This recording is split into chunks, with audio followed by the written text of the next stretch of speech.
miles from San Francisco, 8,000 miles from New York, there lies a primeval desert, a mass of drifting sand and sun-baked earth 1/3 the size of the United States.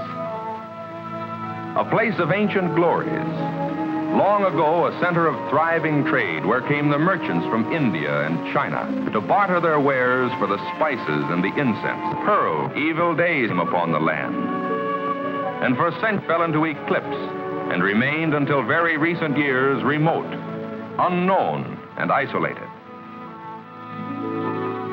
Most of its people were the Bedouin camel herders and shepherds who roamed the arid, hostile wastes from one oasis to another in the wake of scattered rains which produced short-lived patches of vegetation. Monotony and poverty were the common lot.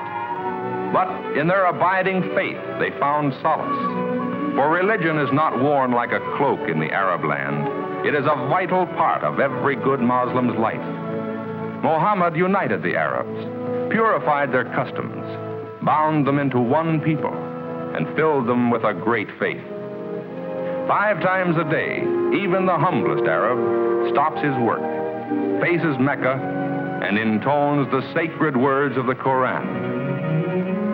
La ilaha illallah wa Muhammad Rasulullah. There is no God but Allah, and Muhammad is his prophet.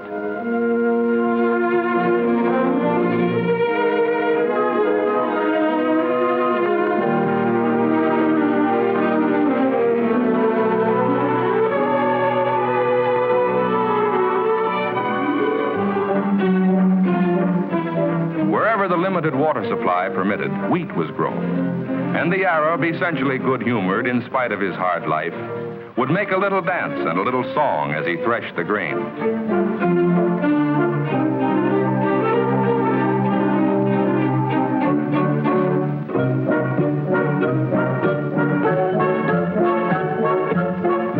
He winnowed out the wheat by letting the wind blow the chaff away. But crops, judged by modern standards, were pitifully small. And for townspeople and Bedouin alike, life was an endless struggle. None of them knew that this desert, barren of natural resources to the outward eye, had been blessed by nature beyond the wildest dreams of those who raided and struggled for life across its sandy, windswept wastes. And then, in this land of great tradition, there arose a powerful leader who unified his 5.5 million people and set out to achieve a renaissance. His Majesty Abdul Aziz ibn Saud, King of Saudi Arabia. He had faith that somewhere within these far-reaching sands was the key to a richer life for the Saudi Arabs who so long had known scarcity and want. Perhaps this country, so unproductive on the surface, might contain minerals below the surface, including oil. But vast sums would be needed for search and development, and there was no quick way to a realization of this hope. Then, in the early 1930s, an American oil company obtained a concession on Bahrain Island, 25 miles out on the Persian Gulf. The venture was successful, and occasionally there was speculation as to whether even greater opportunities might lie across the green waters of the Gulf in Saudi Arabia. And so, geologists talked about the possibilities, and they saw the low rise along the coast that could mean oil or could mean nothing at all. They debated and debated, and finally recommended that the risk be taken. But whether these unknown sands would justify the outlay of millions of dollars was still a decision that had to be made by the company directors in San Francisco, 11,000 miles away. They knew it would mean sinking into the desert the money of thousands of stockholders in a project that might well end in complete loss. Such decisions are not made lightly, and many an hour of study and debate had occupied many men before the company sent the late Lloyd Hamilton, one of the great figures of Middle Eastern oil, as emissary to Arabia. On May 29, 1933, after weeks of discussions, there was a meeting at Qasem Palace on the outskirts of Jeddah. It was there that Saudi Arab government officials representing His Majesty signed a concession covering roughly 320,000 square miles. This was the starting point of a new American business venture abroad. But ahead, there was a long, long distance to travel, a huge investment, years of effort, and no end of patience and perseverance. Most important of all, the job would require men, hardy men, determined men, men who were willing to leave families and friends and journey halfway around the world on a quest that might end in failure. Men who could face hardship and monotony and still take it. Men like Paul Strong.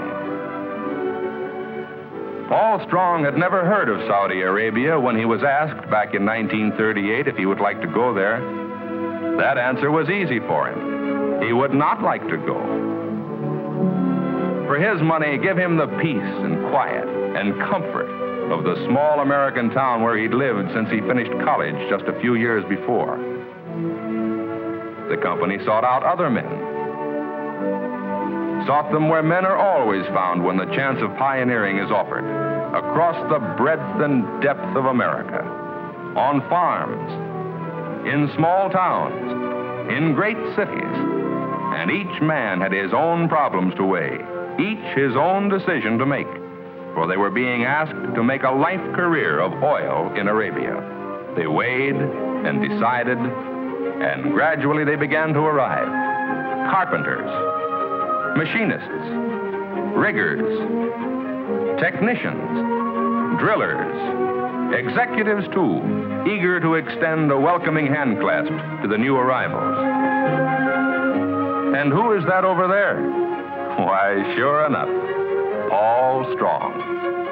Paul had forgotten back in the States that he had that traditional American characteristic, a hunger for adventure and challenge. He and the others had come to learn of the Middle East, and they found the going was tough.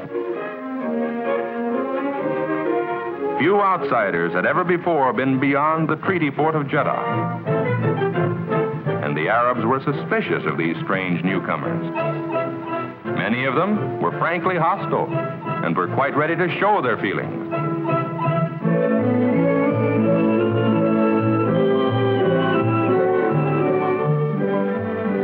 Even the extended hand of friendship was accepted grudgingly in the early days. On top of all this, it was hot. 120 in the shade on many a day in summer, sometimes soaring to 140 in the sun, and with high humidity to make it even worse. There were flies and dysentery, and the housing was makeshift. There was little to do except work, and life seemed rugged indeed. Here in such a setting, they prepared to search for oil. The geological crews combed the blistering desert month after month, searching for places most likely to yield petroleum. Instruments and calculations indicated the best prospects, but the geologists knew what many laymen don't, that the only way to know whether or not oil exists in any one place is to drill for it. Finally, they drilled the first well. They found oil, but not in commercial quantities. It was not encouraging. They drilled again. No luck. And again, still failure. These were dismal days, and here and there a voice would say, "We're licked. Let's admit it." But there were stubborn men in the field and in the San Francisco office who did not have enough sense to quit. The kind of senseless men who all through history have done such foolhardy things as believing that steam could run an engine, or that crops would grow on the deserts of California, or that a voice could carry over a wire. It was men like these who said, "We'll drill deeper," who drilled and failed once more and saw their careers and their reputations burning away beneath the desert sun. And then, at Dammam, it happened. Oil in commercial quantities had been brought in after 3 long, discouraging years. This was the goal toward which they had striven. This was the victory that faith and sweat had bought.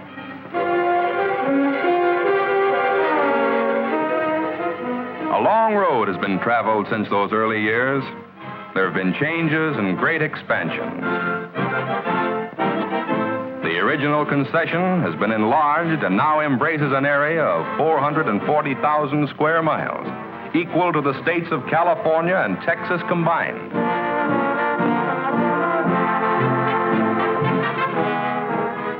Since that first paying well established Dammam as a major oil field and Saudi Arabia as an oil country, other fields have been discovered. Production has risen until, in 1947, it reached close to 90 million barrels, from less than 4 million in 1939. In the prolific Abcake field, production by the end of 1947 was averaging about 200,000 barrels a day. Oil from Abcake is sent by pipeline to Dhahran, about 40 miles away.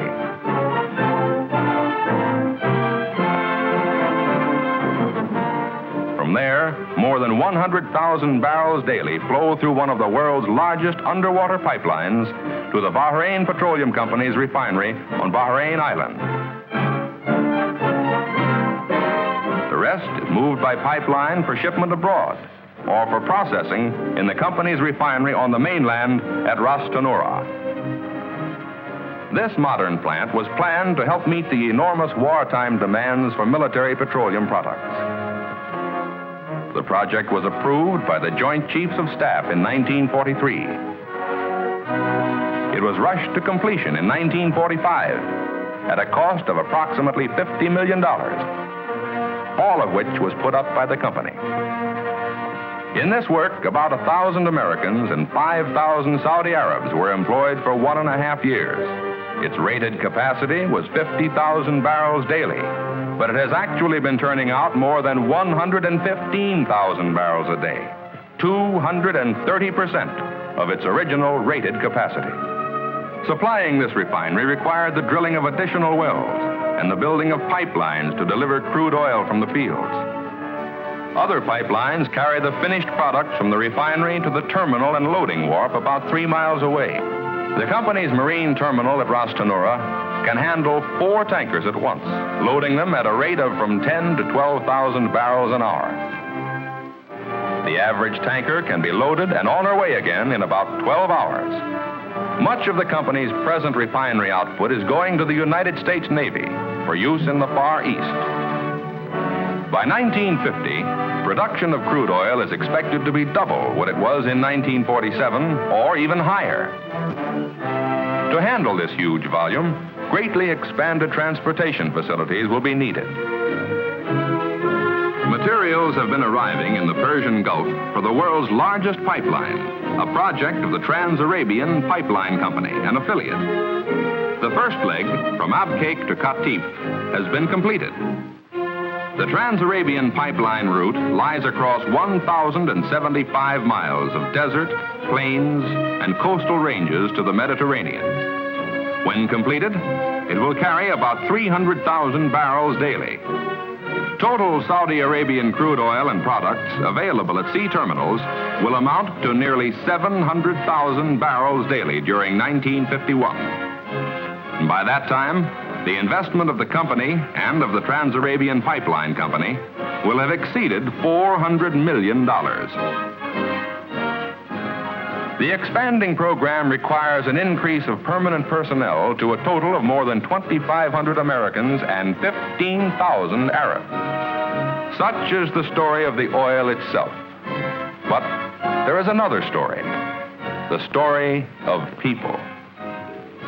For all the time the oil job was being done, there was the problem of making life more livable. For in spite of heat and flies and hardship and monotony, these men had come, and they had vowed they would stay. And they set about to make good their vow. Halfway around the world, the company had brought everything from food and housing to drilling equipment. It brought in American technology and skilled craftsmanship. Men planned and worked, and cleared and dug, and slowly, painfully, they reared a modern community on the desert beside the Persian Gulf. Here in Dhahran, irrigation has wrought its magic, tapping the desert and bringing forth trees and grass and flowers. These houses and the offices are completely equipped and air-conditioned. Hot though Saudi Arabia may be in summer, it's a healthy climate, and children thrive on it.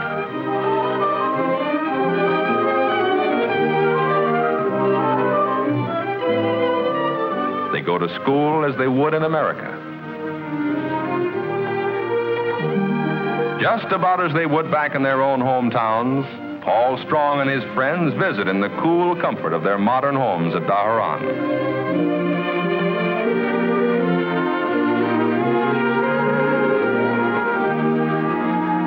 Unmarried girls who have come to Arabia as secretaries, stenographers, and clerks find companionship and recreation in the clubrooms and dormitories.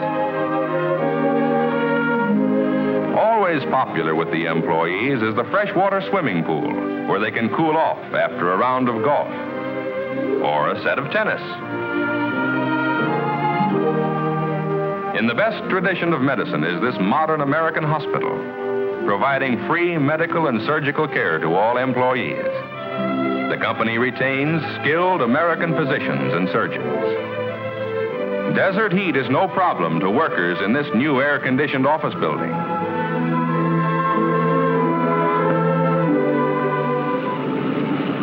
There's an airport only about 40 hours by air from New York, by company plane or commercial airline.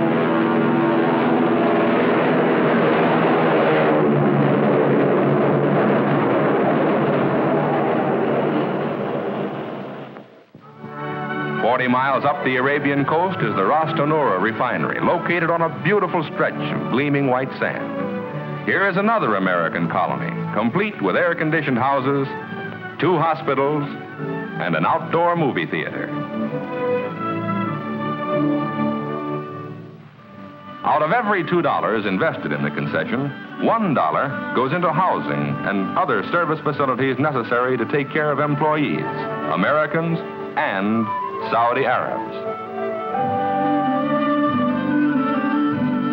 The company has never forgotten that it is a guest in the land of the Saudi Arabs, and that the best interests of its hosts must at all times be served.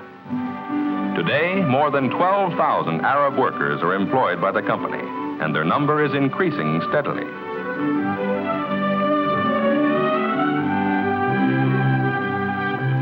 They worship in their mosques, such as this one at Dhahran, built by the government. Until quite recently, the Arabs had little or no opportunity for recreation and sports. Now they delight in learning new games.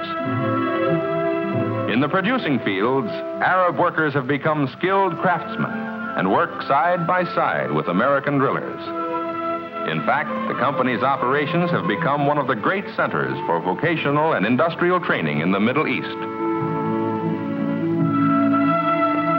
In the refinery, too, Saudi Arabs who a few years ago knew only the life of the desert now skillfully operate complicated oil refining equipment. American engineers have trained their Arab co-workers well, and the Arabs have been good pupils. Workers with aptitude are quickly trained to handle laboratory routine. Every shipment of product or crude is tested. It must meet rigid specifications. The quality is controlled as carefully as in refineries in the United States. More than 200 Arabs have been with the company 10 years or longer. The wages paid by the oil company provide new purchasing power for workers and their families, and a new prosperity for the region. They are paid in riyals, the currency of Saudi Arabia. These riyals are bought by the company from the Saudi Arab government, and this, in turn, makes available supplies of dollar exchange. In cooperation with the Saudi Arab government, the company provides schools for employees. Arab youngsters have expressed great appreciation of the educational opportunities given them and their classmates. Water was the #1 problem when the Arabs had to depend on their age-old means of transportation, the camel. In contrast with this ancient caravan, a modern motor cavalcade moves out into the desert to drill water wells along the route of the new pipeline, using trails that formerly could not be traversed in summer.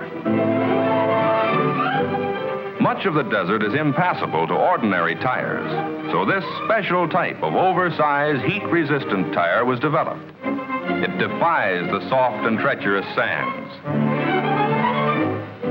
These mammoth trucks, veritable locomotives of the desert, were built especially for oil field transportation in Saudi Arabia. They will handle hitherto unheard of loads.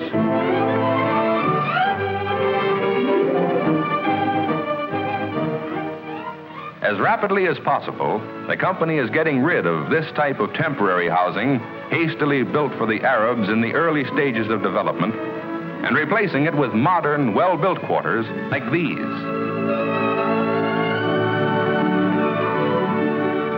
Among the more important undertakings for the benefit of the Saudi Arabs, wholly unconnected with oil operations, is the full-scale agricultural experiment project that is underway at Al-Kharj.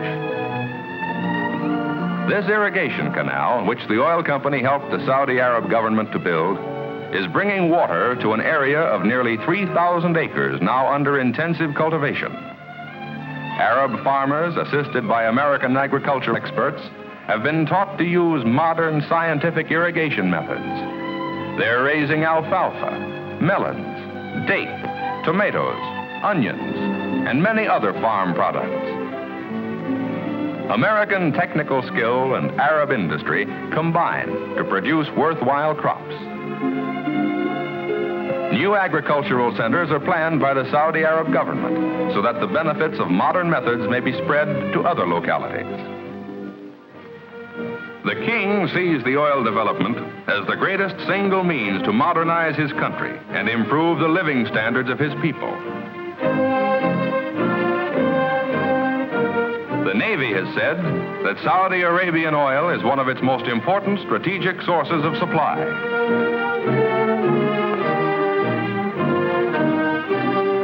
The men who are working for the economic recovery of Europe see Middle Eastern oil helping them in their labors, day in and day out. Because, on the one hand, it is keyed perfectly to the goal of self-support for the nations of the world. And on the other, it is making available the vast volumes of petroleum needed to fuel the job of rebuilding the war-scarred Eastern Hemisphere. To the American citizen in Boston or Jacksonville, Sioux City or Seattle, all of this has real importance in his day-to-day life. Because, at present, large volumes of oil are moving from the Western Hemisphere, mostly South America, to fill the growing needs of Europe. While other South American oil goes to the United States.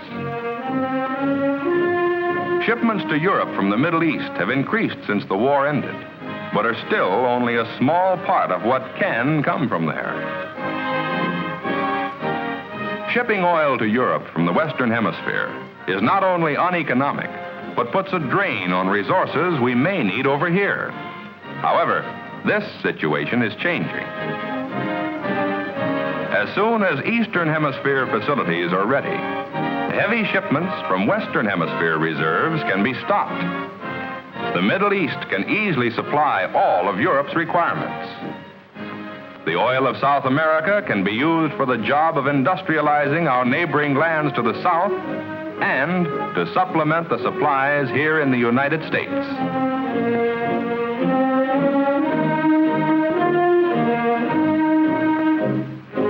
Now that the risks have been taken, now that the pioneering has been done, The way is open for other American companies to come into the Middle East and join in developing its great resources for the benefit of its people and of the world. A guiding principle in Aramco's venture has been the belief that foreign capital cannot justify its presence in any land unless it operates in the interest of that land. Fully vindicating that principle has been the mutual trust and goodwill that have grown up between the American oilmen and the Saudi Arab government. Thus, American venture capital is developing new standards of life in an ancient realm, where a people with a glorious past are now building a glowing future with their partners from the other side of the world. East and West are united in pioneering a new frontier of progress, serving the interest of the Saudi Arabs, serving the interest of the United States, and demonstrating the vitality of the American system of free enterprise. A system which, from this new frontier, is pumping into the trade of the world oil, one of the materials that is making a truly great contribution to our modern civilization.